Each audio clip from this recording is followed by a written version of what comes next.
The next question I have is, so basically, obviously, with the current climate and how things are sort of, how there's a potential like sell-off, and there could be even like a recession that's coming. What's your opinion on investing now and not in the future? I think Is if I it told always you the to, right time? okay.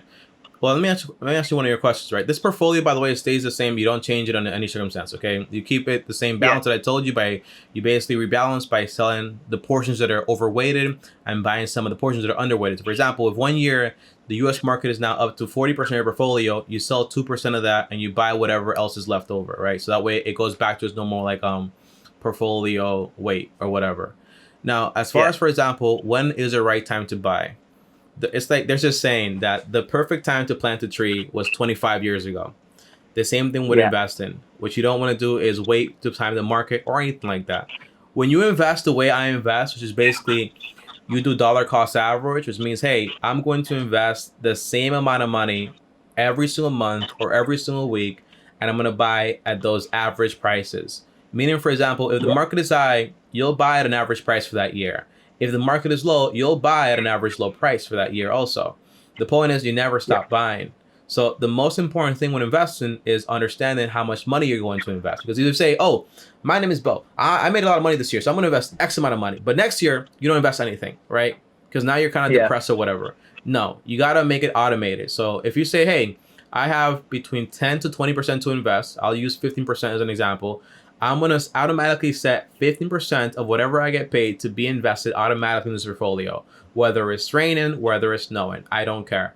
When you invest this way, you got to remember, right? This is a long-term portfolio. The biggest thing is, I think Warren Buffett says this. He says, the key to his wealth is compound interest.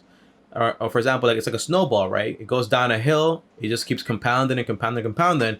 But it's also how long and how high the hill is. So the earlier you start, the more time you have to let compound interest take effect. So if you start at 23 and you're like 30 or 40 or 50, you'll have a good chunk of money for investing like 10 to 20% of your money. But you got to choose a number and you got to stick to it. Now, what kind of worries me a little bit is basically you're going to have to use, for example, an online rebalance calculator to know that every 18 months, you're going to have to rebalance your portfolio. Meaning, for example, every 18 months, maybe the bonds are now 30% portfolio or 25%. So you gotta every 18 months sell off what's overweighted and buy what's underweight. And automatically what happens is you're selling high and buying low. Because when something is overweight, it means that you're selling at a high price, and when something's underweight, you're buying it at a low price. So automatically you kind of get to have that effect of, hey, I'm always buying high and always like selling low. Does that make sense? Well, no. I'm always buying low and selling high. You don't want to do the opposite of that. Yeah. But that's the core idea with that.